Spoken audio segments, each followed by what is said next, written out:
स्वागत है आपका भीम न्यूज इंडिया, देश के सबसे प्रमुख और विश्वसनीय चैनल में। आप देख रहे हैं भीम न्यूज इंडिया। नमस्कार, मैं आपके साथ हूं। आइए जानते हैं आज की ताजा अपडेट्स। देश और दुनिया में क्या चल रहा है उसकी पूरी जानकारी लेकर हाजिर हैं। सबसे पहले बात करते हैं आज के मुख्य समाचार की। आखिर जिसकी संभावना थी वही हुआ। सुप्रीम कोर्ट ने यूजीसी बिल 2026 पर रोक लगा दी। आप देख रहे हैं भीम न्यूज इंडिया, मैं हूं आपका दोस्त विनय कुमार सिंघल। क्यों रोक लगाई, इस विषय में महमूद प्राचा सुप्रीम कोर्ट के एडवोकेट बता रहे हैं। यदि आप हमारे चैनल पर नए हैं तो आपसे रिक्वेस्ट है कि प्लीज़ हमारे चैनल को यूट्यूब पर सब्सक्राइब कीजिए, लाइक कीजिए, शेयर कीजिए, कमेंट्स कीजिए। आने वाले नोटिफिकेशन के लिए बेल आइकन का बटन दबाना ना भूलें। भीम न्यूज़ इंडिया के फेसबुक पेज और ट्विटर यानी एक्स पर भी फॉलो कर सकते हैं। देखिए महमूद प्राचा ने भीम न्यूज़ इंडिया के साथ इंटरेक्शन पर क्या कहा। उसके बाद जो पूरे देश में हुआ वो सब लोगों ने देखा। ऐसा क्या हो गया जिससे माननीय उच्चतम न्यायालय को इस विषय का तुरंत संज्ञान लेकर और ये जो रेगुलेशन बनाए गए थे भारत सरकार द्वारा, केंद्रीय सरकार द्वारा, यूजीसी ग्रांट कमीशन द्वारा, इसको तुरंत स्टे प्रभाव से स्टे कर दिया गया। पहली सुनवाई में कर दिया गया।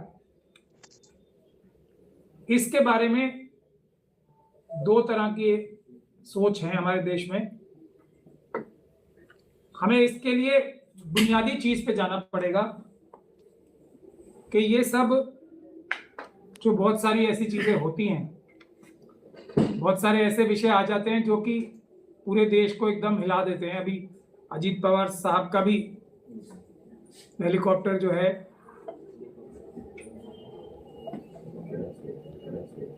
क्रैश हो गया और वो मृत्यु को प्राप्त हो गए। और बहुत सारे ऐसे विषय जो होते हैं उसके बारे में आज के टाइम में कोई, जिसको कहते हैं निष्कर्ष तक नहीं पहुंच पाता है। कोई भी हवा में रह जाते हैं, सवाल रह जाते हैं, क्वेश्चंस रह जाते हैं, शंकाएं रह जाती हैं और फिर मामला रफा दफा हो जाता है। इसी दौरान ये यूजीसी का भी विषय बहुत तेजी से उठा। अब दो तरह की सोच जो है वो एक ही है कि मोदी जी और अमित शाह जी जब से इस देश के पटल पर बड़ी मुखरता से आए हैं, दो तरह की सोच बनती जा रही है इस देश में। और पहली सोच ये है कि ये लोग बहुत पॉपुलर हैं, ये लोग बहुत समझदार हैं, ये किसी भी साइंटिस्ट से, किसी भी वैज्ञानिक से, किसी भी ब्यूरोक्रेट से, किसी भी पॉलिटिशियन से ज्यादा होशियार और समझदार हैं और ये सफलताओं को ही प्राप्त करते जा रहे हैं अपनी सामर्थ्य के बल पे और अपनी कैपेबिलिटीज के बल पे। एक सोच ये है। एक और भी सोच है जो ये कहती है कि ये दोनों व्यक्ति जो हैं ये बिल्कुल ही नासमझ हैं और इनको किसी भी विषय के बारे में, दुनिया के किसी भी विषय के बारे में कोई भी समझ ही नहीं। अब पहला सोच ये कहती है कि ये देश के लिए बहुत काम कर रहे हैं। दूसरी ये सोच कहती है कि सिर्फ अपने लिए काम कर रहे हैं। अडानी, अंबानी और यूसुफ लुलू को जैसे लोगों को पूरा देश लूट कर दे देना चाहते हैं। पिछले कुछ सालों से पहली वाली सोच के लोग जो मोदी जी और अमित शाह जी को और आरएसएस के इनके जो सपोर्टर्स हैं उनको बहुत ज्यादा समझदार और विद्वान मानते हैं, उनकी संख्या निरंतर कम होती जा रही है। और देश के अगर पॉपुलेशन के परिप्रेक्ष्य में देखा जाए तो आज की तारीख में उनकी संख्या नगण्य हो गई है। ऐसे लोगों की रह गई है जो किसी ना किसी तरीके से अमित शाह जी और मोदी जी के जो भी क्रियाकलाप रहते हैं, जो कार्य रहते हैं, उनसे डायरेक्ट बेनिफिशियरी रहते हैं। उनको कुछ ना कुछ डायरेक्ट फायदा मिलता है, चाहे वो किसी पद पे जाने का मिला हो, किसी ने पैसे बहुत ज्यादा कमा लिए हो। इस प्रकार के लोगों को छोड़ के ऐसे कोई भी व्यक्ति नहीं बचा है जो दूसरी सोच का नहीं होता जा रहा है पूरे देश में, जो ये मानती है कि मोदी जी और अमित शाह जी को किसी भी विषय के बारे में कोई भी चीज नहीं पता। सिर्फ एक ही चीज आती है उन्हें कि अडानी अंबानी यूसुफ लुलू जैसे लोगों के साथ मिलकर पूरे देश को लूट लिया जाए,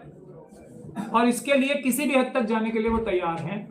और उनको किसी भी भारत के नागरिक की किसी भी सोच से, किसी भी विचार से कोई फर्क ही नहीं पड़ता है।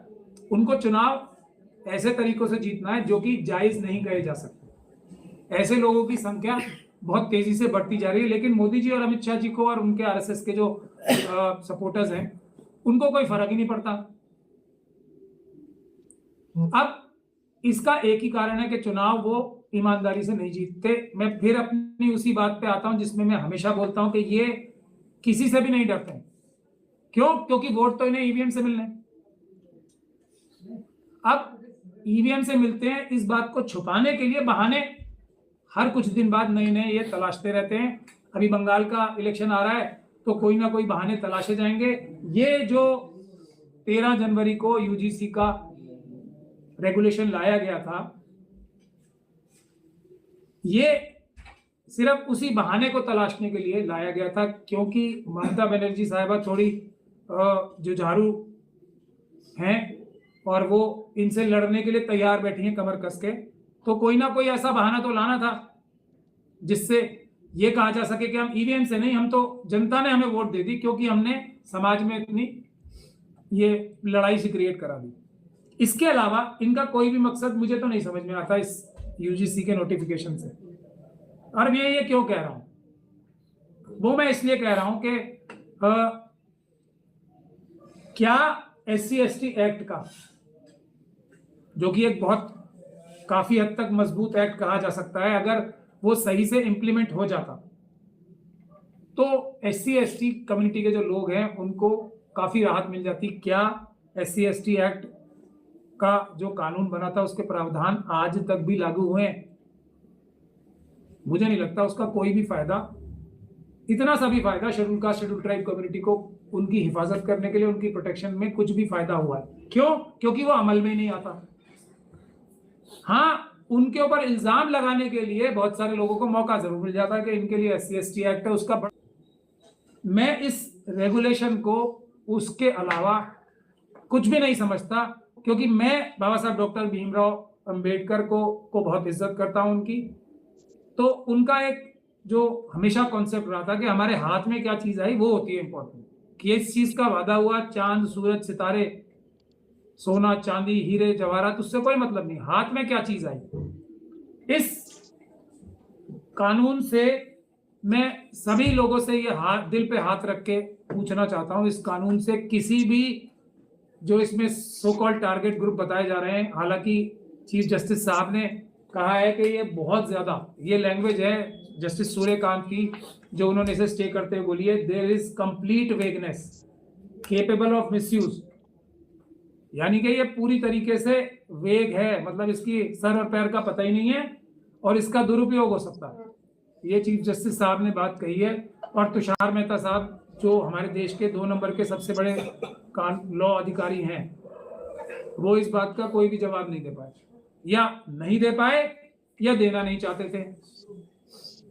क्योंकि ऐसा भी तो हो सकता है कि सरकार ने ही बोला ये वाला केस आपको जान के हारना है, ऐसा भी होता रहता है वैसे बड़े बड़े शहरों में, वरना कुछ तो मजबूत बहस करते।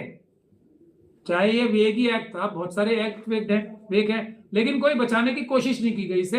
एक तरफ एहसान लाद दिया गया इस पर, SC/ST OBC और माइनॉरिटीज, क्योंकि रिलीजन भी लिखा है इसमें, उनके ऊपर भी और दूसरे लोगों के ऊपर भी जो हैंडीकैप्स भी हैं उनके ऊपर इतना बड़ा एहसान लाद दिया कि मोदी जी और अमित शाह जी ने आपको एकदम दुनिया के सब चीजें दे दी यूजीसी ग्रांट कमीशन के थ्रू। सब चीज आप सबके सब अब प्रोफेसर्स, डॉक्टर्स और वैज्ञानिक बन गए। अब आपको कोई रोक ही नहीं सकता। यहां मैं आपको याद दिला दूं, कुछ दिन पहले आप लोगों ने देखा होगा अमित कुमार नाम का एक केस, 2 IIT के बच्चों ने सुसाइड करना बताया जाता था, जिनकी हत्या के इल्जाम लगे। उस केस में जो ऑर्डर्स पास हुए थे पूरे देश के जितने भी हायर एजुकेशन के इंस्टीट्यूट हैं, उसमें बहुत सख्त आदेश सुप्रीम कोर्ट से पास हुए थे। वो केस मैंने ही आर्ग्यू किया था, अभी भी वो चल रहा है। तो उस परिप्रेक्ष्य में भी इसे देखा जा सकता है। जब सुप्रीम कोर्ट के आदेशों के बावजूद कुछ भी न्याय नहीं मिल पा रहा है बच्चों को, आज भी सुसाइड हो रहे हैं रोज, तो इस कानून से क्या कुछ मिल जाता किसी को? कुछ नहीं मिलता। हाँ, लड़ाई झगड़ा जरूर मिल गया और बहाना मिल गया ईवीएम से चुनाव जीतकर ये कहने का कि हमें इस यूजीसी के उससे मिल गया। एक बात मैं और भी हमेशा कहता हूं सबसे, और वो ये है कि नंबर सबका आएगा। ये ध्यान रखें, अमित शाह जी और मोदी जी की किताब में नंबर सबका आएगा। सिर्फ वो लोग बचेंगे जो अडानी अंबानी यूसुफ लुलू जैसे उनके क्लोज मित्र हैं, जो उनके साथ मिलके पूरे देश को लूट रहे हैं। नंबर बाकी सबका आना ही है और ये इस कड़ी में भी देखा जा सकता है।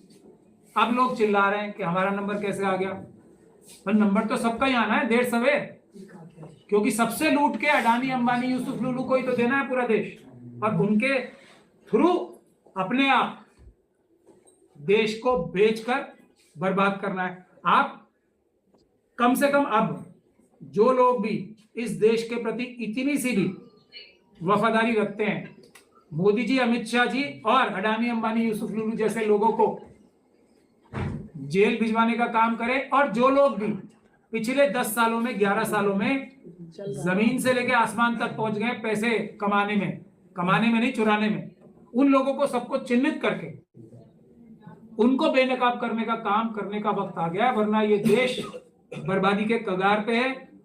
ईयू के लोग खुद भारत में चल के आ रहे हैं, मोदी जी उसका क्रेडिट लेना चाहेंगे, वो भारत के लिए आ रहे हैं। मोदी जी की जगह कोई भी और प्रधानमंत्री होता तो ये भारत का टाइम है। मैं बार बार बोल रहा हूं, पिछले 10 से 15 साल भारत के ग्रोथ के ऐसे ग्रो करना चाहिए था हमें।